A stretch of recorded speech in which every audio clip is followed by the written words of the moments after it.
The slap echoed through Kim Sung-woo's private office like a gunshot. Jasmine Adams stood before the Korean Mafia boss, her chest heaving, her dark, curvy silhouette framed against the floor-to-ceiling windows overlooking Seoul's glittering skyline. Her hand still stung from the impact. Kim's head had snapped to the side, and now he turned back slowly, his jaw clenched, a red mark blooming across his pale cheek. "You don't talk about my son like that," Jasmine said, her voice low and dangerous. "Ever." Kim touched his face, his dark eyes narrowing. Behind him, two bodyguards moved forward, hands reaching for concealed weapons. He raised one hand, stopping them cold. "Your son?" Kim's voice dripped with venom and something else, something that flickered behind his cold exterior. "That scrawny kid outside who can't even look a man in the eye? I was simply observing facts." Jasmine's fists clenched. She'd come to this building seeking answers about the threats against her small business, the intimidation tactics that had driven her from her neighborhood.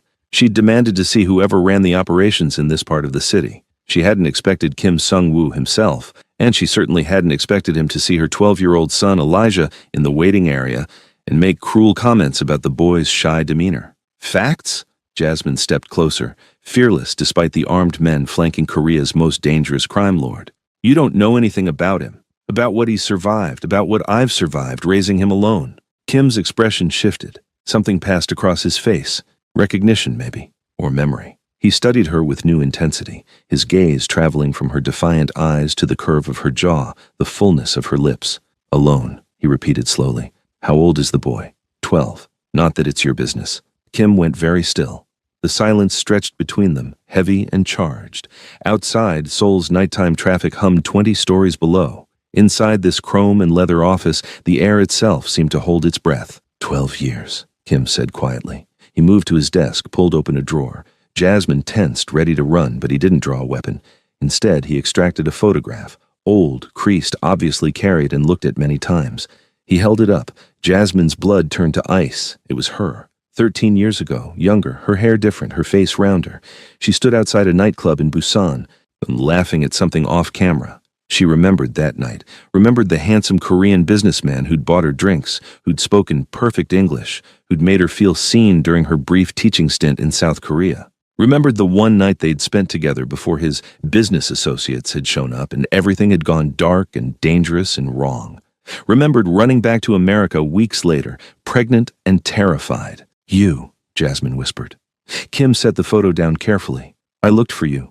After that night, after my rivals attacked the club and you disappeared." His voice was controlled, but something raw edged each word.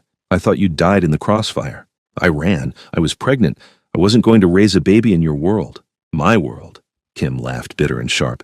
"And yet here you are. In my office. Because my world found you anyway." Jasmine's mind raced. The threats, the vandalism, the men who'd cornered her last week, telling her to leave the neighborhood or face consequences. They'd worked for rival crews, she'd discovered, the same rivals who'd controlled Busan 13 years ago. "The boy," Kim said. "Elijah, let me see him again." "No." Jasmine. Her name on his lips sent a shiver down her spine. "If he's mine, he's mine," she interrupted. "I raised him, I fed him, I protected him. You don't get to claim him because of one night 13 years ago." Kim's jaw worked. The bodyguards shifted uncomfortably. This wasn't how people spoke to Kim Sung-woo. This wasn't how anyone survived speaking to Kim Sung-woo. But Kim just stared at her, and in his eyes, Jasmine saw something she hadn't expected. Regret. "Yeah, bring him in," Kim said to one of the guards. "Please." The please surprised everyone. Minutes later, Elijah entered, small for his age, his black hair falling over eyes that were unmistakably Korean in shape, American in expression. He looked at his mother first, checking she was safe, then at Kim with that careful watchfulness that broke Jasmine's heart, the watchfulness of a kid who'd learned too young that the world could turn dangerous without warning. Kim stood frozen. Jasmine watched him see it, the resemblance. The boy had his eyes, his cheekbones, the same slight build Kim must have had before decades of violence had hardened him. "Mom?" Elijah's voice was quiet. "Can we go now?" Kim sat down heavily in his chair. "I mocked my own son." The words hung in the air like smoke. Jasmine felt the ground shift beneath her feet. This wasn't how tonight was supposed to go. She'd come for protection, for answers, maybe for a confrontation with whoever had been making her life hell. She hadn't come to rewrite 13 years of single motherhood. "Elijah," Kim said, and Jasmine heard the effort it took to gentle his voice. "I apologize. I was wrong." Elijah blinked. Okay?" Kim looked at Jasmine. "The threats against you. Tell me everything." Jasmine sat across from Kim in his office, Elijah beside her on the leather couch, while the Mafia boss listened with an intensity that made the air feel electric. She laid it out cleanly. No drama, just facts. The way she'd learned to communicate during 12 years of navigating a hostile world as a single black mother in neighborhoods that didn't always welcome her. 3 weeks ago, men had appeared at her small bookstore cafe. Not customers, collectors. They'd implied she owed protection money for operating in their territory. When she'd refused, vandalism started. Broken windows, graffiti, threatening notes in Korean that she'd translated, "Leave or bleed." She'd researched, asked around carefully, discovered the crew worked for the Songpa faction, a rival organization that had been expanding aggressively into Kim's traditional territories. "Songpa," Kim repeated, his voice dropping to a register that made his bodyguards straighten. "Han Deoksu's people. You know them?" "I know them." Kim's fingers drummed the desk, a rare tell of agitation. "We've been at war for 15 years. It started in Busan, a nightclub, a fight over territory that turned into a massacre." Jasmine's blood chilled. The club where we met?" "Yes." Kim's eyes found hers. "You weren't collateral damage. You were there because I was there. Han's people attacked that night specifically to kill me. You ran because my war nearly killed you." Elijah had been quiet, processing, but now he spoke up. "So these people threatening Mom, they're your enemies?" Kim nodded. "They're using her to get to me. They must have discovered our connection." "We don't have a connection," Jasmine said quickly. "One night 13 years ago doesn't make a connection. You had my child." Kim's voice was flat, stating fact. "In their world, in my world, that's the deepest connection that exists. They'll use you to hurt me. Use him." He looked at Elijah, and Jasmine saw something crack in the Mafia boss's armor. Guilt, bone deep and fresh. I can protect you," Kim continued. "Both of you. But you need to trust me." "Trust?" Jasmine laughed, sharp and humorless. "You run a criminal empire. You just admitted you've been in a war for 15 years. You want me to trust that?" "No." Kim stood, moved to the window. Seoul sprawled beneath them, a city of light and shadow, beauty and violence intertwined. "I want you to trust that I'm the only reason you'll survive the next week. Han doesn't make threats. He follows through. If he's decided you're leverage against me, he'll take you. He'll hurt you until I bend. And I won't let that happen." "Why?" Jasmine's question was simple, direct. "You didn't know about Elijah until tonight. We're strangers." Kim turned, and in his face, Jasmine saw something ancient and broken. "Because 13 years ago, I let you run into danger. I should have protected you then. I should have found you. I didn't. I've regretted it every day since." He paused. "And because he's my son. That matters. In my world, that's everything." Elijah spoke quietly. "Do we get a say in this?" Both adults looked at him. The boy met his father's eyes without flinching, braver than most grown men who faced Kim Sung-woo. "Always," Kim said. "This is your life, your choice." Elijah looked at his mother. Jasmine saw the question in his eyes, the fear, but also the intelligence that had always made him seem older than his years. He'd grown up watching her fight their battles. He knew when they were outmatched. "Mom can't fight a gang war," Elijah said simply. "We need help." Jasmine wanted to argue, wanted to grab her son and run like she had 13 years ago. But she'd learned in 12 years of single motherhood that pride was a luxury she couldn't afford. Survival mattered more. "What do you want in return?" she asked Kim. "Nothing." The answer came quick, firm. "I'm fixing my mistake, that's all." Jasmine studied him, using every instinct she'd honed to read people, to sense danger, to know when someone was lying. Kim Sung-woo was a killer, a criminal, a man who'd built an empire on fear and violence. But right now, looking at the son he'd just discovered, he wasn't lying. "Okay," Jasmine said, "but I'm not hiding. I want to understand what we're facing. I want to help plan." Kim's eyebrow raised slightly. "You want to be involved in Mafia strategy? I survived in your world once before. I raised a kid alone while dodging poverty and prejudice and men who thought a single black woman was easy prey. I'm smarter than you think," she leaned forward. "And I know things you don't. I know Han's people, their roots, their habits, from 3 weeks of watching them terrorize my neighborhood. I'm an asset, not a victim. Use me or lose me." A smile ghosted across Kim's lips, the first genuine expression she'd seen from him. "You're different than I remembered." "I had to be. Life made me different." Kim nodded slowly. "All right, you're in. But we do this my way with my rules. Step 1. You both move to a safe location tonight. My men will pack your essentials. Step 2. Tomorrow we start planning. Step 3. We end Han Deoksu permanently." Jasmine felt her pulse spike. And that meant killing. That meant crossing lines she'd avoided her entire life. But looking at Elijah, remembering the fear in his eyes when thugs had cornered them outside their apartment, remembering the sleepless nights, wondering if tomorrow would be the day violence found them, she knew they'd already crossed into a world where normal rules didn't apply. One condition, Jasmine said. Elijah stays completely out of the fighting, protected, hidden, safe. Agreed. Kim turned to one of his bodyguards. Tawan, arrange secure transport, the penthouse suite in the Gangnam safe house. As the guard left to make arrangements, Kim approached Elijah. He crouched down to eye level, a gesture that clearly didn't come naturally to a man used to towering over others. I know this is frightening, Kim said quietly. I know I'm a stranger. But I promise you this, no one will hurt you or your mother while I'm alive. That's a blood oath. Elijah considered this with that too old wisdom. Why did you say those mean things about me? Before? Kim's jaw tightened. Because I'm a fool, because I saw a boy who reminded me of myself, shy, cautious, and I hated it. I've spent 30 years making myself into something hard and fearless, and seeing those qualities I tried to kill in myself reflected in you. He trailed off. That's not your fault. That's mine. I apologize. Apology accepted, Elijah said simply. Then, with devastating directness, are you going to be a good father? The question landed like a punch. Kim actually flinched. Jasmine held her breath. I don't know how to be a father, Kim admitted, but I'll try if you'll let me. Elijah nodded. Okay. But Mom's still the boss of me. Understood. The moment broke when Taewon returned. Cars are ready. 3-vehicle convoy, full security detail. Kim stood. Let's move. The next hour was a blur of motion. Jasmine and Elijah were escorted down private elevators to an underground garage where 3 black SUVs waited, engines running. Armed men in expensive suits surrounded them, professionals who moved with military precision. Jasmine caught Kim's arm before getting into the middle vehicle. This is real, isn't it? This is really happening. Yes. Kim's eyes were dark, unreadable. But you're not alone anymore. Remember that. They drove through Seoul's nighttime streets, the convoy moving smoothly through traffic.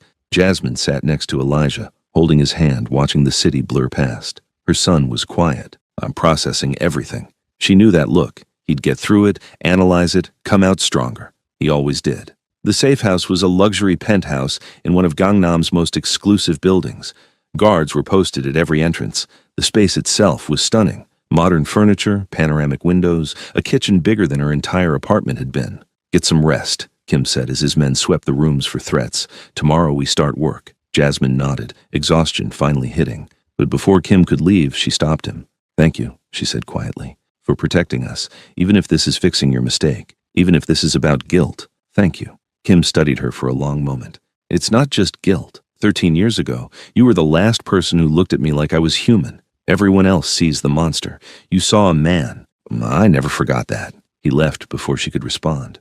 Jasmine put Elijah to bed in one of the guest rooms, then stood at the windows overlooking Seoul. Her life had shattered and reformed in the space of hours. She'd gone from single mother struggling to survive to the secret baby mama of Korea's most dangerous crime lord, to an active participant in a gang war. She should be terrified. Part of her was. But another part, the part that had learned to fight, to adapt, to survive, was already thinking ahead, already planning. Kim had enemies. Those enemies had threatened her child, and Jasmine Adams had never, not once in 12 brutal years, let anyone hurt her son without consequences. If this was war, she'd learn to fight it. The next morning, Jasmine woke to find a full breakfast spread prepared by Kim's staff and a note. War room, noon, come ready to work. She dressed practically, jeans, a comfortable shirt, her hair pulled back. Elijah ate cereal while watching her with knowing eyes. You look different, Mom.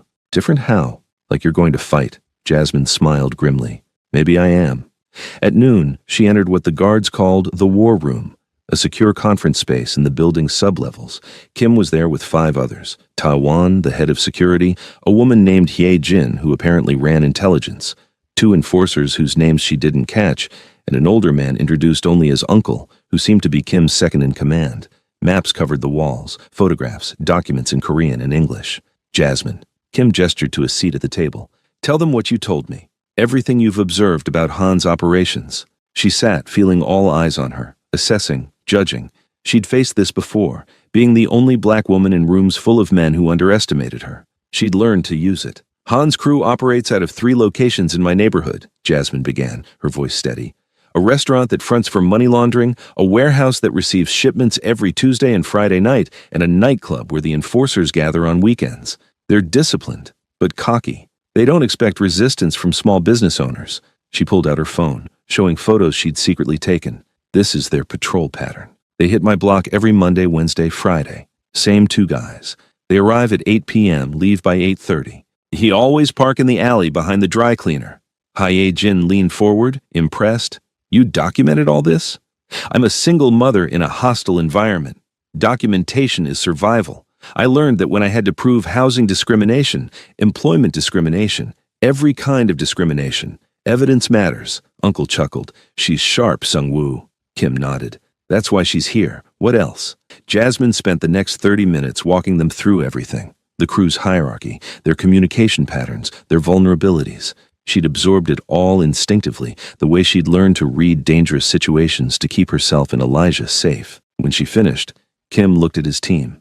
Assessment? Taiwan spoke first.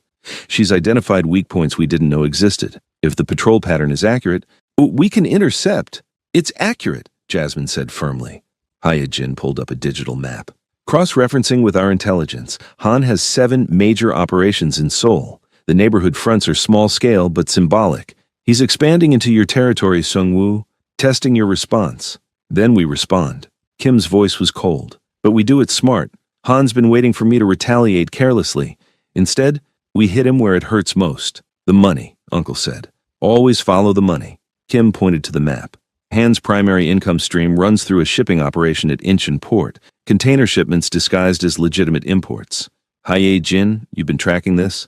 For 6 months, we have schedules, manifests, everything. 1 major shipment arrives in 4 days. Street value of the goods, $50 million. Jasmine's eyes widened. You're going to steal it? No. Kim's smile was predatory. We're going to destroy it and make sure Han knows exactly who did it. The room erupted into planning. Jasmine listened, fascinated and horrified, as these criminals laid out an operation with military precision. Guard rotations, entry points, extraction routes, backup plans for the backup plans. What about witnesses? One of the enforcers asked. No civilian casualties, Kim said sharply. We're not Han. We don't terrorize innocents. Interesting distinction, Jasmine thought. Evil with a code. I want to come, she said suddenly. The room went quiet. Kim stared at her. Absolutely not. You said I'm an asset. Use me. As intelligence, not as a field operative. You're not trained for combat. No, but I'm trained for survival. And I think better under pressure than most people. She stood, moving to the map. Besides, I have something you need. What? Legitimacy. I'm American, black, female. I don't fit any profile Han's people are watching for. I can move through that port area without raising flags. I can be your distraction. Kim shook his head. Too dangerous. Everything about this situation is dangerous. At least let me contribute more than information. They stared at each other across the table. Jasmine saw the conflict in Kim's eyes, the need to protect her warring with the strategic advantage she represented. Uncle cleared his throat. She has a point, Sung-woo. A woman checking containers for a non-existent shipment, each claiming administrative confusion that buys us precious minutes during the incursion. If something goes wrong, then I run, Jasmine interrupted. I'm excellent at running. I've been doing it for 13 years. The words landed hard. Kim's jaw tightened. Finally, he nodded. Limited role, distraction only. At the first sign of trouble, you extract. Taewan will be your shadow. Agreed. The planning continued for hours. Jasmine absorbed tactics and terminology, asking smart questions that earned grudging respect from Kim's team. She learned about security systems, guard patterns, the specific type of explosives they'd use to destroy the shipment without triggering a fire that could spread to legitimate cargo. By evening, her head swam with information. Kim called a break, sending everyone to eat. He found her alone on the penthouse balcony later, staring out at Seoul's glittering expanse. You don't have to do this, he said quietly. Yes, I do. Jasmine didn't look at him. Those men scared my son. They made him afraid to walk to school. I need to hit back, Kim. I need to show them, show Elijah, that we don't just survive, we fight. Fighting in my world has costs. It changes you. I've already been changed. By poverty, racism, single motherhood, every system designed to break women who look like me. Now she turned to face him. At least this fight has clear enemies and clear goals. That's almost refreshing. Kim moved closer, his presence solid and dangerous. You're not what I expected. What did you expect? Some damsel waiting to be saved? Maybe. He smiled slightly. But instead, I got a warrior who's been fighting her whole life. Jasmine felt something shift between them. Not romance, she told herself firmly, but recognition. Two survivors acknowledging each other's scars. Tell me about the night we met, she said. The truth, not the version I've built in my head. Kim was quiet for a long moment. I was running from a meeting that went bad. Needed to disappear into normalcy for a few hours. Saw you at that club, laughing with your friends, and you looked so alive. Untouched by the violence I lived in. I wanted that, just for one night. You lied about who you were. Yes, I said I was a businessman. Technically true. His voice carried bitter humor. I never expected to see you again. Never expected you to matter. But I did. But you did. He turned to look at her. You were the last good thing before everything got worse. The war with Han escalated. People died. I became something harder, colder. But I kept your picture. Kept wondering what happened to the American woman who made me feel human. Jasmine's chest tightened. Don't romanticize it, Kim.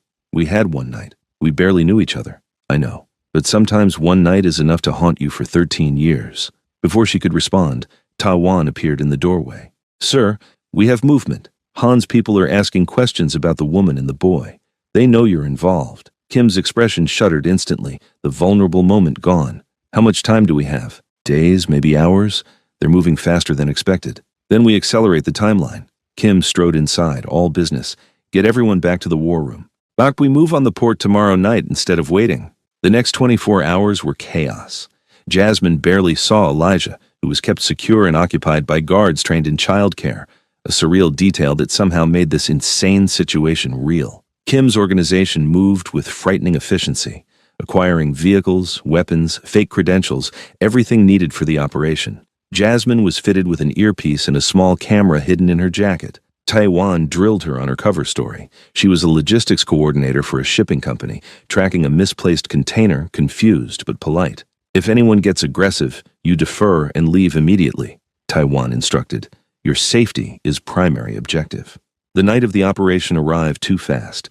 Jasmine stood in the penthouse, was dressed in business casual clothes that made her look official, her heart hammering. Kim approached, carrying something small. Tracking device, he explained, attaching it inside her jacket lining. If anything goes wrong, we'll find you. Comforting, Jasmine said dryly, but her hands shook slightly. Kim caught them in his, steadying her. You're brave, braver than most of my men. But bravery and stupidity are close neighbors. If it feels wrong, run. I will. He held her gaze a moment longer, then released her. Let's go. The convoy rolled out at 10 p.m. Jasmine rode with Taiwan in a civilian car, while Kim and his strike team followed in separate vehicles. The Incheon port sprawled along the coast, a maze of containers and cranes and warehouses lit by harsh industrial lights. Remember your route, Taiwan murmured as they approached. Entry point 3, admin building, second floor. Create confusion for 10 minutes. That's all we need. Jasmine nodded, stepping out of the car on shaking legs. The salt air hit her, mixing with diesel and metal. She walked toward the port entrance, ID badge clipped to her jacket, a perfect forgery that Kim's people had created. The security guard barely glanced at her. Purpose? Container tracking. There's been a mix-up with shipment BX7749. My company needs location verification before morning. He waved her through, bored. Jasmine's pulse spiked. She was in. She made her way to the admin building, passing workers loading and unloading cargo. Everything looked legitimate on the surface. But she'd learned in the war room how much illegal activity hid in plain sight here. Inside the building, she approached a tired-looking clerk. Excuse me, I'm trying to locate a container. BX7749? The clerk typed slowly. Not showing in our system. That's impossible. It arrived 3 days ago from Taipei. Maybe it's coded differently. Let me check the alternative manifests. Perfect. Jasmine glanced at her watch. 5 minutes down. Outside, through the windows, she could see the port operating normally. Somewhere out there, Kim and his team were moving into position. The clerk kept typing. Jasmine asked more questions, created more confusion, played the frustrated but polite professional perfectly. 10 minutes, 15. Then alarms started blaring. The clerk's head snapped up. What the? Jasmine's earpiece crackled. Phase 2 initiated. Extract now. Taiwan is waiting at point beta. She backed toward the door. I'll come back tomorrow when your system's working. Outside, chaos erupted. Guards ran toward the far end of the port where explosions lit the night sky. Not massive detonations, but controlled bursts designed to destroy cargo without killing people. Kim's team was executing their plan. Jasmine ran, adrenaline flooding her system. She could hear shouting in Korean, see figures moving in the smoke. She found the extraction point, saw Taiwan's car, and saw 3 men blocking her path. Han's men, she realized instantly. They'd been waiting. "American woman," one said in accented English. "You come with us. Boss wants to talk." Jasmine's training evaporated. She turned to run, but they were faster. My hands grabbed her arms. She screamed, fought, but they were professionals, dragging her toward a waiting van. A gunshot cracked the air. One of her captors dropped. Taiwan appeared, weapon drawn, firing with brutal efficiency. The other 2 men scattered, returning fire. Jasmine hit the ground, covering her head, as bullets sparked off metal containers around them. Taiwan grabbed her, hauling her toward the car. "Move!" They ran together. More gunfire. Taiwan grunted, stumbled. Blood bloomed on his shoulder. "I'm fine, go!" he shouted, pushing her into the car. He drove one-handed, grimacing in pain, as pursuers followed. Jasmine looked back, saw muzzle flashes, heard bullets punch into their vehicle. "Kim, we're compromised," Taiwan barked into his radio. "They were waiting for her." Kim's voice came through, sharp with command. "Location? East Service Road, heading to Rendezvous Point 3. I'm coming to you. Hold position at the checkpoint." Taiwan swerved into a narrow area between warehouses, killed the lights. They sat in darkness, his breathing ragged. Jasmine pressed her jacket against his wound, her hands slick with blood. "I'm sorry," she whispered. "I'm so sorry." "Not your fault. They knew. Someone leaked." His face was pale in the shadows. "Stay quiet." Footsteps approached.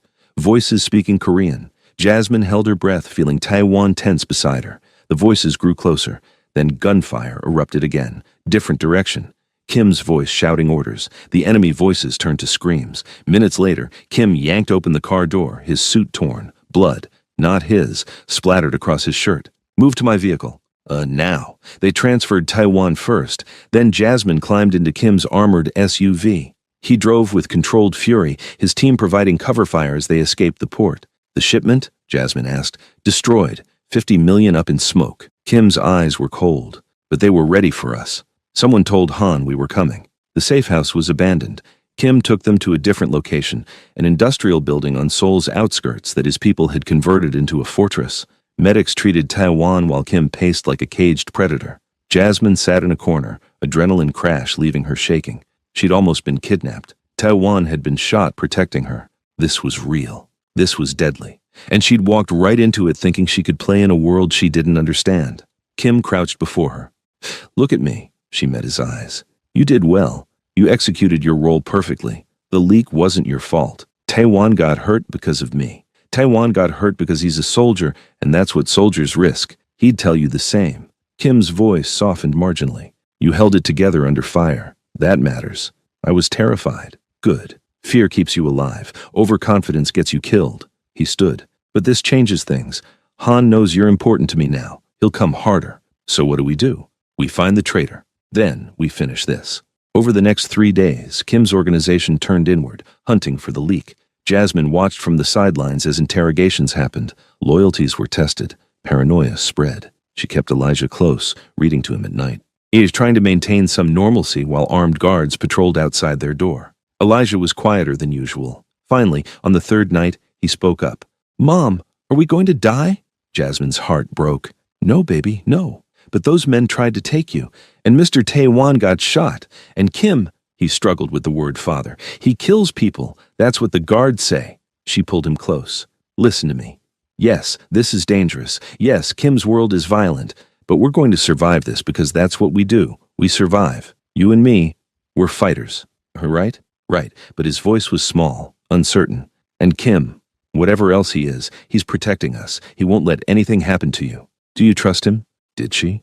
Jasmine thought about it honestly. "I trust that he'll keep his word about protecting you. Beyond that, I'm still figuring it out." That night, Kim found the traitor. A young enforcer named Byung-ho, who'd been feeding information to Han for months, promised advancement in the new order once Kim fell. Jasmine was in the command center when they brought Byung-ho in, bloodied and terrified. She should have left, should have spared herself what came next. But she stayed, needing to understand the full reality of the world she'd entered. "Why?" Kim asked simply, standing over the kneeling man. "You're weak," Byung-ho spat. distracted by some foreign woman and a bastard child. Han is the future, you're the past. Kim's expression didn't change. Anything else? They're coming for her, for the boy, tonight. Han doesn't care about your protection. He'll burn everything you love. Kim pulled his weapon in one smooth motion. Jasmine turned away before the shot, but she heard it. Heard the body fall, heard the terrible finality. When she looked back, Kim was holstering his gun, his face carved from stone. Get Jasmine and Elijah, we're moving, now. Where? Uncle asked. Nowhere in Seoul is safe if Han's willing to go to war openly. We go to Busan, to the old stronghold. The convoy left within the hour, racing south through the night. Jasmine held Elijah as he slept, watching Korea's landscape blur past. They'd been in Kim's protection for less than a week, and already there'd been gunfights, explosions, and execution. She'd wanted to fight back against the men threatening her. Now she was living the cost of that decision. Kim sat across from her in the vehicle, his face shadowed. I'm sorry, he said quietly. For what? For pulling you deeper into this. You wanted protection. Instead, I've made you a target. You didn't make me anything. Han made me a target when he decided to use me against you. Because of Elijah. Because of our connection. Jasmine looked at her sleeping son. He exists. That's not a mistake, no matter how complicated it makes things. No, Kim agreed. He's not a mistake. They arrived in Busan at dawn, pulling into a compound overlooking the ocean. The building was older than the Seoul locations, more fortress than luxury, with high walls and armed sentries. This is where I started, Kim explained as they entered. 15 years ago, I built my organization from this place. Han attacked it during the nightclub massacre, but we held. It's the strongest position I have. Inside, his Busan lieutenants waited, harder men than the Seoul crew, veterans of the long war with Han. They eyed Jasmine with curiosity and calculation. Kim made brief introductions, then took her to secure quarters. Rest, we'll plan when you're clear-headed. But Jasmine couldn't rest. She stood on a balcony overlooking the sea, remembering 13 years ago when she'd fled this city pregnant and terrified. Full circle, she thought bitterly. Footsteps behind her. Uncle approached, lighting a cigarette. Mind if I join you? It's your building, he chuckled. Sung-woo's building, I just keep it running. He studied her. You're handling this better than expected. What did you expect? Hysterics? Most civilians crack under this pressure, but you're not most civilians. Are you? Jasmine thought about 12 years of fighting welfare offices, racist landlords, employers who thought single black mothers were unreliable. I've had practice with hostile environments. Sung-woo respects that. Respects you. That's rare. He feels guilty. More than guilt. Uncle exhaled smoke. I've known that boy since he was a street kid fighting for scraps. Never seen him care about anyone the way he's suddenly caring about you and the child. It's a weakness Han will exploit. I know. Do you? Because weakness in our world gets people killed. If you care about Sung-woo, if you want him to survive, you need to be strength, not vulnerability. I didn't ask to be part of this. No one asks. Life decides. Uncle stubbed out his cigarette. But you're smart. Use that. Be an asset, not a liability. Help him end Han before Han ends all of you. He left Jasmine alone with her thoughts and the sound of waves crashing below. Be strength, he'd said. Stop being the protected, become the protector. She'd spent years doing exactly that for Elijah. Maybe it was time to extend that protection to include the dangerous man who'd given her that son. Later, in the war room, Kim laid out the situation. Han has mobilized fully. He's declared open war, calling in allies from other cities. We're outnumbered 3-1. Then we don't fight on his terms, Jasmine said. Everyone looked at her. She stood, moving to the maps spread across the table. You said the nightclub massacre 15 years ago was Han's attempt to kill you, that it started this war. What if we go back to where it started? Use his own history against him? Kim frowned. I don't follow. The club, does it still exist? Rebuilt. Now it's one of Han's primary operations. Why? Jasmine's mind raced, connecting dots. Because men with egos love symbolism.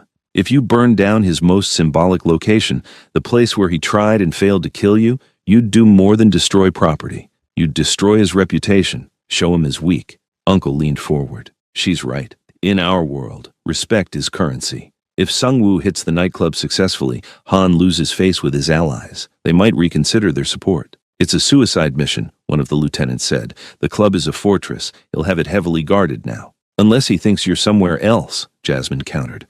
Create a diversion. Make him think you're attacking something he values more. Draw his forces away, and then hit the club when it's vulnerable. Kim studied the maps, his strategic mind engaging. We'd need perfect timing, and a diversion significant enough to pull his best soldiers. What about me? Jasmine said quietly. What about you? I'm what he wants, the leverage against you. If I appeared to be vulnerable, unprotected, Han would send his best people to take me. Absolutely not. Kim's voice was flat, final. Listen to me. We set a trap. Make it look like I've left your protection, like we had a falling out. Let it leak that I'm hiding somewhere with Elijah. Han's people come for me, and instead of a defenseless woman, they find your entire Busan crew waiting. Too risky, Taiwan said, arm still in a sling from the port. If anything goes wrong, I'm the wrong, Jasmine interrupted. If I mess up, if I get scared, your plan collapses. But I won't. I can do this. Kim stood abruptly, walking away from the table. Jasmine followed him out to the hallway. Why are you so determined to be in the line of fire? He demanded. Because I'm tired of being the reason for the danger without being part of the solution. Because those men threaten my son, and I want to be there when they pay for it. Because... She stopped, gathering her thoughts. Because you're trying to fix your mistakes by protecting me. Let me fix my mistake of thinking I could face your world alone by helping you end it. Kim's jaw worked. If you die, then I die fighting instead of hiding. That means something to me, Kim. Let it mean something. He stared at her and she saw the war in his eyes between the need to protect and the recognition that she was right. Finally, he nodded once, sharp and reluctant. Fine, but we do this my way. Every detail, every precaution, and Elijah stays here, under maximum security. Agreed. They returned to the war room and spent the next 6 hours planning. Jasmine would move to a safe house that was actually a kill box, a building rigged with surveillance and full of hidden shooters. Word would leak through controlled channels that she'd left Kim's protection after discovering the full extent of his violence. Meanwhile, Kim would take his strike team to the nightclub, using the chaos of Han's people descending on Jasmine as cover for their assault. Timing is everything, Uncle emphasized. Jasmine, you need to keep Han's people engaged for at least 30 minutes. That's how long Seungwoo needs to breach the club, plant explosives, and extract. I can do 30 minutes. Taewon, despite his injury, insisted on being part of her security detail. You saved me at the port by drawing fire. I returned the favor. The plan would execute in 2 days. Jasmine spent the time memorizing floor plans, practicing with weapons she hoped she'd never have to use, and trying to be normal for Elijah. Her son knew something was happening. You're going to fight, aren't you? I'm going to help end the danger so we can go home. Do we have a home anymore? The question gutted her. We'll make a new one, somewhere safe, I promise. Will Kim be there? Jasmine hesitated. I don't know, baby. This world he lives in, it's not a world I want for you. But he's my father. Yes, and that's complicated. We'll figure it out when this is over. The night before the operation, Kim found her on the balcony again. It seemed to be becoming their place for difficult conversations. Last chance to back out, he said, not backing out. You're braver than anyone I've ever commanded. I'm not brave, I'm desperate. There's a difference. Kim moved closer, his presence warm against the cool ocean wind. Jasmine, if something goes wrong tomorrow, if I don't make it back, Uncle will see you and Elijah safe. Out of Korea, new identities, everything you need. Nothing's going wrong. But if it does, she turned to face him, then you better make it count. Whatever redemption you're seeking by fixing your mistakes, you better earn it completely. No half measures. He smiled slightly. You're ruthless. I learned from the best. I've been watching you plan a war. They stood in silence, part of the weight of tomorrow pressing down. Finally, Kim spoke. 13 years ago, I let you go without a fight because I thought your life would be better without me in it. I was wrong. Your life was harder. If I'd known about Elijah, if I'd known you needed help, you would have what? Swept in and fixed everything? Kim, I needed to survive on my own. It made me strong enough to stand here now. Still, I wish things had been different. Me too, but they weren't.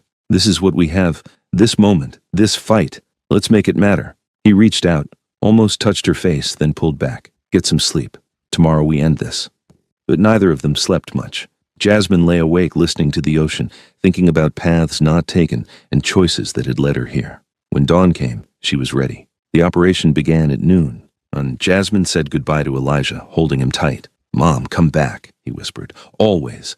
We're fighters, remember? She left him with guards she trusted, men who'd sworn oaths to Kim, who treated the boy with unexpected gentleness. Then she got into a civilian car with Taiwan and drove to the kill box. The safe house was a 3-story building in a working-class neighborhood. To anyone watching, it looked abandoned. Inside, 30 of Kim's best soldiers waited in hidden positions. Jasmine entered, her heart hammering. This was real. In the next few hours, people would die. Maybe her. Comms check, Taewon said into his radio. All positions confirmed ready. Now they waited. The leak had been carefully planted 12 hours ago. If Han's intelligence was good, and it was, he'd mobilize fast. 30 minutes passed. An hour. Was Jasmine's nerves stretched tight. Then, Taiwan's radio crackled. Movement. 6 vehicles approaching from the east. Heavy numbers. Positions, Taiwan ordered calmly. Jasmine moved to her designated spot, a reinforced room on the second floor where she could be seen through windows, but was actually protected by bulletproof glass and overlapping fields of fire from hidden shooters. She sat at a table, visible, vulnerable-looking. Bait. The vehicles stopped outside. Doors opened. Jasmine counted at least 20 men, all armed, all moving with military precision. "That's Han's personal guard," Taiwan murmured. "He sent his best. Good." The assault came fast. They breached the front door with explosives, poured into the building. Jasmine stood, backing toward the stairs like she was panicking. They saw her through the windows. I shouted, redirected toward her position. Then, Kim's hidden soldiers opened fire. The building erupted into chaos, gunfire from every angle, catching Han's men in a perfect kill box. They'd expected a soft target and found a meat grinder instead. Jasmine dropped to the floor, covering her head as bullets shattered the fake windows around her. The bulletproof glass held, but the sound was deafening. "Kim, primary target engaged," Taiwan reported into his radio. "You're clear for secondary objective." Across the city, Kim's team moved on the nightclub. The firefight in Jasmine's building lasted 8 brutal minutes. When it ended, 12 of Han's men were dead, the rest wounded or surrendered. Jasmine stood on shaking legs, ears ringing. "You okay?" Taiwan asked. She nodded, unable to speak. She'd just been part of an ambush that killed a dozen people. Nothing about this was okay, but it was necessary. She had to believe that. "Kim's team has breached the club," Taiwan reported, listening to his earpiece. "Heavy resistance. They're pushing through." Minutes crawled past. Jasmine listened to the radio chatter, trying to parse the tactical language. It sounded bad. Kim's team was pinned down, taking casualties. "They're trapped on the 3rd floor," Taiwan said grimly. Han had more men there than intel suggested. "Can they extract?" "Not without support, and we're 40 minutes away." Jasmine felt cold dread settle into her stomach. Kim was going to die trying to fix his mistakes, trying to protect her, and she'd be the reason. Then she remembered something Uncle had said. Be strength, not vulnerability. "How many men do we have mobile?" she asked. 10 ready to move. "Why?" "Because we're not 40 minutes away if we go by boat." She pulled out her phone, showing him maps she'd studied. "There's a marina 5 minutes from here. We take boats up the coast to the club's location, 10 minutes by water. We come in from their blind side while they're focused on Kim's position." Taiwan stared at her. "That's actually brilliant, but you should stay here, safe." "I'm coming. I'm the reason this is happening. I'll be part of finishing it. Sung-woo will kill me. Sung-woo will be dead if we don't move now. Your choice." Taiwan cursed in Korean, then barked orders. "All mobile units, vehicles now. We're going maritime." They raced to the marina, commandeered 3 speedboats. Jasmine climbed aboard, B wearing a bulletproof vest that felt impossibly heavy. The boat screamed across the water, spray stinging her face. The nightclub loomed ahead, a massive structure on the waterfront. She could see smoke, hear gunfire. "We land on the service dock," Taiwan shouted over the engine. "Straight up the back stairs. Jasmine, you stay with the rear guard." "No, I'm coming through. I know the layout from the plans." "This is insane. This whole thing is insane. At least let's be insane together." They hit the dock hard, soldiers pouring out. Jasmine followed, adrenaline drowning out fear. The back entrance was unguarded. All of Han's men focused on the front assault. They burst through into a service corridor. Ahead, gunfire. They moved fast, Taewon leading, Jasmine in the middle of the group. 3rd floor. Kim's voice on the radio. Strained. "Running out of ammunition. Need immediate support or we're done." 30 seconds, Taewon replied. They hit the main floor where Kim was trapped. His team had taken cover behind overturned furniture, surrounded on 3 sides by Han's forces. The air was thick with gunsmoke. Taiwan's group opened fire from behind Han's position. The enemy scattered, caught in crossfire. Kim's team surged forward. In the chaos, Jasmine saw Kim, blood on his face, suit shredded, but alive and fighting with lethal precision. Then she saw Han Deok-soo himself, the rival Mafia boss, raising a weapon toward Kim's exposed back. Jasmine didn't think. She grabbed a fallen soldier's gun, she'd never fired one in her life, and pulled the trigger. The weapon kicked hard, the shot went wide, but it was close enough to make Han flinch. He turned, saw her, his eyes widening in recognition. The American bitch, he snarled in Korean that she somehow understood through context. Kim spun, saw Han, saw Jasmine. For one frozen moment, the entire battle seemed to pause. Then, Jasmine fired again. This shot hit Han in the leg. He went down screaming. Kim moved instantly, closing the distance, his weapon aimed at Han's head. "It's over," Kim said coldly. Han laughed through his pain. "Kill me and my allies burn this entire city. You can't win, Seung-woo. You're already dead." "Maybe, but you first." "Wait," Jasmine said, moving closer despite Taiwan's protests. She looked down at Han. "You threatened my son, sent men to terrify a 12-year-old child because you wanted leverage. You don't get a clean death. You get to live knowing you lost to the woman you underestimated." She looked at Kim. "Don't kill him. Destroy him a different way." Kim understood. He lowered his weapon slightly. "Your operations, your territories, your reputation, all of it ends tonight, but you get to live to watch it crumble. That's a worse punishment than a bullet." Han's face twisted with rage and humiliation. Kim's team planted the explosives while Taiwan's group secured the building. The evacuation was clean, professional. They left Han alive, wounded, stripped of weapons and dignity, for his own people to find. The boat sped away as explosions lit up the night behind them, the nightclub, Han's symbol of power, collapsing into rubble and flame. On the boat, Kim found Jasmine. She was shaking now, the adrenaline crash hitting hard. "You saved my life," he said quietly. "You were trying to fix your mistakes. I was fixing mine, thinking I had to face your world alone instead of accepting help. You're not alone.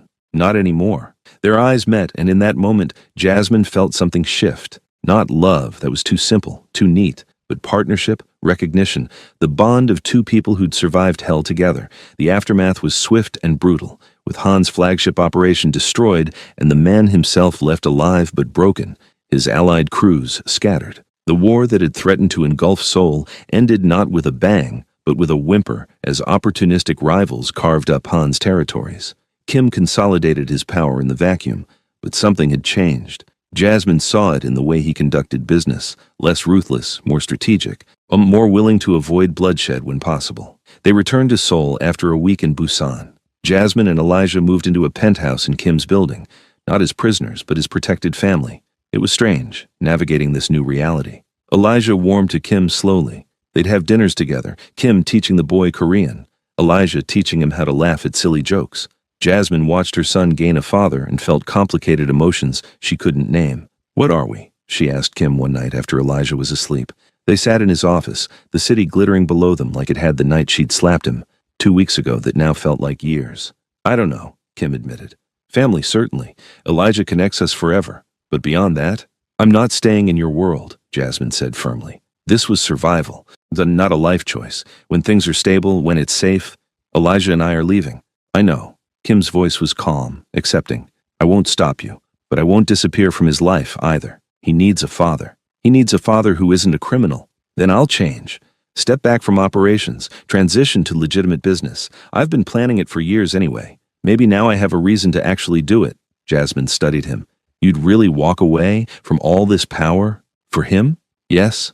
For the chance to be something better than what I am? Yes." She wanted to believe him. Part of her did.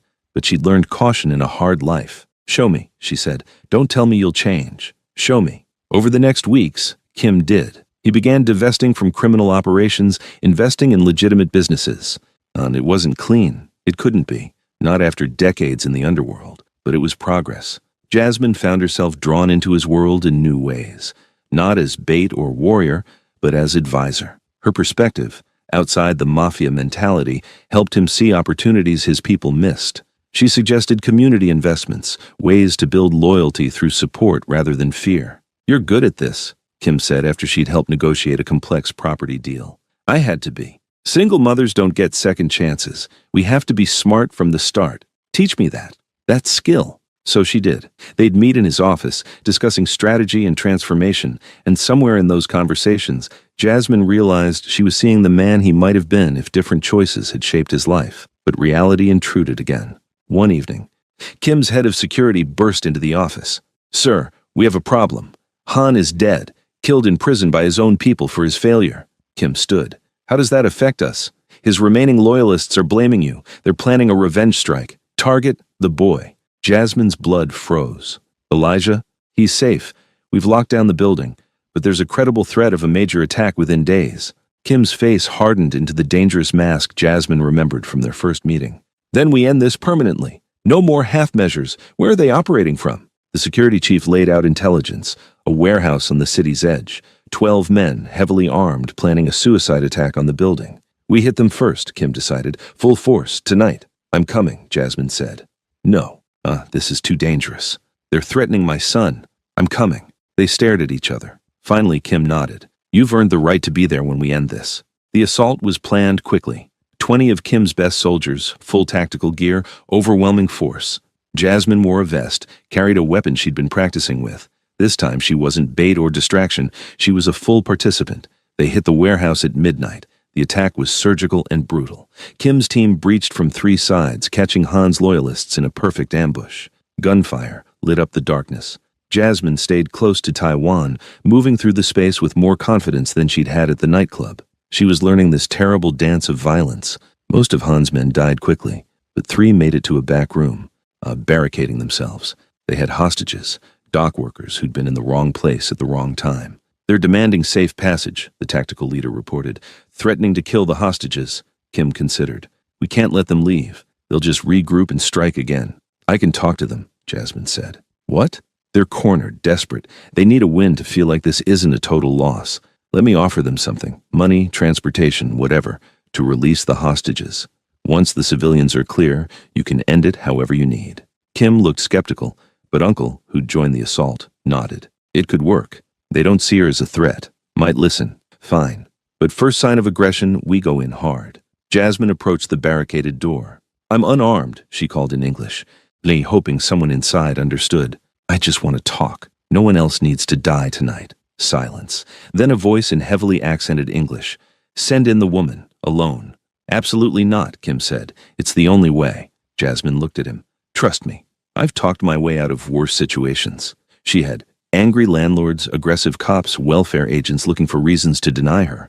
This was just another negotiation. Kim's jaw clenched, but he stepped back. Jasmine entered the room slowly, hands visible. 3 men, all young, all terrified behind their weapons. 2 hostages zip-tied in the corner, wide-eyed. You're her, one of the gunmen said. The American who destroyed Han. Han destroyed himself through pride and stupidity. I just survived. You turned Kim soft, made him weak. No, I made him smart. There's a difference. She moved carefully, non-threateningly. You're loyal to Han, I respect that. But he's dead. This mission is suicide. Those hostages are innocent. Let them go, and I'll personally guarantee you safe passage out of Korea. Money, documents, everything you need to disappear. Why would you help us? Because I don't want more death. Because those hostages have families, just like I have a son. Because I'm tired of violence solving everything. The gunmen exchanged looks. The youngest one was shaking. How do we know you'll keep your word? You don't. But you know if you kill those hostages, Kim will tear you apart. This is your only chance to live through tonight. Long, tense seconds passed. Finally, the leader lowered his weapon. Get them out. We'll talk terms. Jasmine helped the hostages up. Ma walked them to the door. Kim's team pulled them to safety immediately. She turned back to the gunman. Now, put down your weapons and walk out. Kim's people will escort you to a vehicle. You have my word you'll leave alive. The leader studied her. You're stronger than you look. I've had to be. They surrendered. Kim's team secured them, loaded them into a van that would take them to the port and a boat out of Korea. Kim had agreed to honor Jasmine's promise, though it clearly grated against his instincts. Outside the warehouse, Kim found her. You continue to surprise me. I'm full of surprises. But Jasmine was shaking again, coming down from the adrenaline. Is it over now? Really over? Han's dead. His organization is scattered. The threat to Elijah is neutralized. Yes, it's over. She should have felt relief. But instead she felt exhausted, hollowed out, changed in ways she couldn't yet quantify. They returned to the building. Jasmine went straight to Elijah's room, found him sleeping peacefully, unaware of how close danger had come. She sat beside his bed, watching him breathe, wondering what kind of future she'd secured for him by entering this violent world. Kim found her there an hour later. He sat in the chair across from her. You saved 4 people tonight, he said quietly.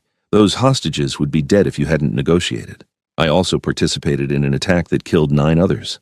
They would have killed your son. I know. That's what terrifies me. How easily I justified it. How quickly I've become someone who can accept violence as necessary. Kim was quiet for a long moment.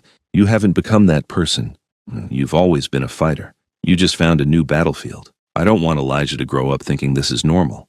That violence is how you solve problems. Then we teach him different. We show him the choices we made were survival, not lifestyle. We give him options we didn't have. Jasmine looked at this man, this dangerous, powerful, damaged man who was her son's father. Can you really walk away from all this? From who you've been for 30 years? I don't know, but I'm going to try. For him. He stopped, seeming to catch himself. For what? For the chance to be someone worthy of the son I didn't know I had. It wasn't a declaration of love. It wasn't a promise of happily ever after. It was just honest. And maybe that was enough. The next weeks brought massive changes. Kim formally announced his retirement from active leadership, promoting Uncle to run day-to-day operations while he transitioned to legitimate business. Not everyone accepted it. There were challenges, some violent, but Kim handled them with the same ruthless efficiency he had always employed. Jasmine started rebuilding her life. Her bookstore cafe had been destroyed during the early threats, but Kim helped her open a new one, bigger, better, in a safe neighborhood. She insisted on paying him back with profit percentages, maintaining her independence even as she accepted help. Elijah thrived. With the threats gone, he became more open, more confident. He split time between Jasmine's apartment and Kim's penthouse, building a relationship with his father that was awkward and genuine and growing. One evening, 3 months after the warehouse incident, Jasmine and Kim met on that same balcony where they had had so many conversations. "I'm leaving Seoul," Jasmine said without preamble. Kim didn't react visibly, but she saw the tension in his shoulders. "When?" 2 months. My visa is expiring, and I think it's time. Elijah and I need normalcy. America, regular schools, a life without armed guards. I understand. But, she turned to face him, I'm not cutting you out. Elijah needs his father. We'll visit. You'll visit us. We'll figure out custody and co-parenting and all the complicated things modern families navigate. Modern families usually don't involve international mafia connections. We'll be a first. She smiled slightly. You're changing, Kim. I've watched you do it. The man who mocked my son doesn't exist anymore. You're becoming someone else. Someone better? Someone more complete. The violence is still there. I'm not naive enough to think it's gone. But it's not all you are anymore. Kim moved closer, his expression serious. These 3 months with you and Elijah, they've been the best of my life. Even with the fighting, the danger, the fear. Because for the first time since I was a child, I've had something worth protecting that wasn't territory or reputation. Jasmine felt her heart squeeze. Kim, I'm not asking you to stay. I'm not asking you to love me or build a life here. I'm just saying thank you for slapping sense into me that first night, for being brave when I needed partners instead of followers, for giving me a son I didn't know I was missing, for showing me I could be more than what I'd become. She reached out, untook his hand. You're welcome, and thank you for protecting us, for changing, for trying. They stood together in the Seoul night, two people from different worlds who'd collided violently and emerged changed. Not in love, that was too simple for what they were, but connected, bonded by blood and battle in the strange alchemy of survival. I have something for you, Kim said. He pulled out a small box. Jasmine opened it to find a key. What's this? An apartment in New York. Safe, secure, already paid for. For you and Elijah. No strings. Just a place to land when you go home. She should refuse. Should maintain her independence completely. But looking at this gesture, practical, generous, asking nothing in return, she saw it for what it was. A father ensuring his son had stability. Thank you, she said simply. There's more. Education fund for Elijah, medical coverage, security detail, discreet, nothing that will scare him, just protection in case any of my past comes looking. You've thought of everything. I've had 3 months to plan. I'm good at planning, he smiled slightly. What I'm not good at is letting go, but I'm learning. The 2 months passed quickly. Jasmine packed up her life, said goodbyes to the few friends she'd made, prepared Elijah for another transition. Their last night in Seoul, Kim hosted a dinner. Just the 3 of them, no guards or associates, just family. Elijah was excited about America, but sad to leave his father. I'll visit for Christmas, Kim promised, and summer, and any time you need me. That's a lot of flying, Elijah said. You're worth it. After dinner, after Elijah went to bed, when Jasmine and Kim stood on the balcony one final time. Do you think we would have made it work? Jasmine asked. If circumstances were different? If we'd met as normal people? Kim considered. Honestly, probably not. We're too different, too shaped by our separate struggles. But this version, this broken, complicated, violent version, it worked because we needed each other to survive. That's pragmatic. That's honest. He looked at her. But if you're asking if I'll miss you, yes, every day. I'll miss you too. The man you're becoming anyway. The Mafia boss I can live without." He laughed, genuine and warm. Fair enough. The next morning, they left for the airport. Kim drove them personally. No convoy, no ceremony. Just a father taking his family to their flight. At the departure gate, Elijah hugged Kim fiercely. "Bye." But Dad. The word landed like a punch to Jasmine's chest. When had that shift happened? When had Elijah claimed this dangerous man as father? But looking at them together, she saw it was right. Kim was his father. Not perfect, not safe, but trying, growing, changing. Kim released Elijah, then turned to Jasmine. "Stay safe. You too. Keep changing. Keep fighting." They shared a look that held 3 months of warfare, partnership, transformation. Then Jasmine took Elijah's hand and walked toward their gate. She didn't look back. Couldn't. If she did, she might second-guess everything. On the plane, Elijah pressed his face to the window, watching Soul disappear beneath them. "Mom." "Yeah, baby. Are we going to be okay?" Jasmine thought about the apartment waiting in New York, the education fund, the security measures. But more than that, she thought about what she'd learned in 3 months of surviving in Kim's world. She was strong. Not despite being a single black mother, but because of it. She'd faced down mafia bosses in gunfire. She'd negotiated with killers and saved hostages. She'd protected her son and helped a dangerous man find redemption. She'd surged through impossible circumstances and come out standing. "Yeah," she said, squeezing Elijah's hand. "We're going to be more than okay. We're going to be great." 6 months later, Jasmine stood in her New York apartment watching snow fall over the city. The space was beautiful. Brownstone in a good neighborhood, 3 bedrooms, a real kitchen. Kim's gift that she'd accepted with gratitude and used to build something new. Her bookstore cafe had opened 2 months ago, and it was thriving. A community space where she hosted readings, served good coffee, and created exactly the life she'd dreamed of before violence had interrupted everything. Elijah was in 7th grade now, making friends, playing basketball, being a normal kid. He video called Kim twice a week, their relationship growing despite the distance. Kim had visited for Christmas, as promised. It had been strange seeing him in her American world, this man who commanded criminal empires, sitting in her living room drinking hot chocolate with their son. But he'd fit himself into her life carefully, respecting boundaries, never overwhelming. He was still changing, still transitioning his organization toward legitimacy, still fighting battles in Seoul, but the violence was less, the bloodshed diminishing. He sent her updates, keeping her informed but not dragging her back into that world. Her phone buzzed, a text from an unknown number. She opened it cautiously, old instincts flaring. But it was just a photo.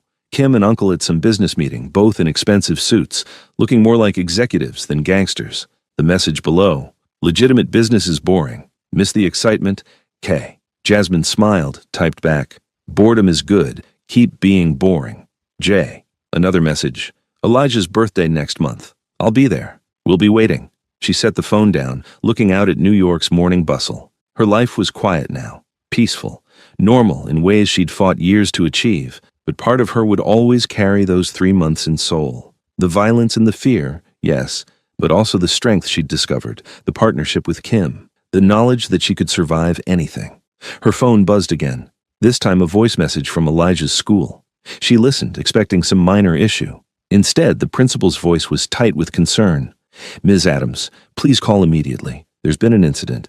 Elijah is safe, but we need to discuss security concerns. Someone was asking questions about him at the school gate, someone who didn't seem to be American." Jasmine's blood went cold. She called the school, got more details. A man, possibly Korean, asking which class Elijah was in when school ended. Security had intervened, he'd left, but the description was concerning. She called Kim immediately. He answered on the first ring. "What's wrong?" she told him, heard his sharp intake of breath. "I'll handle it. Stay with Elijah. I'm sending my New York people to you now. Give me 2 hours. Kim, what is this? I thought we were done." "So did I." His voice was hard again, the dangerous edge returning. But apparently someone didn't get the message. Their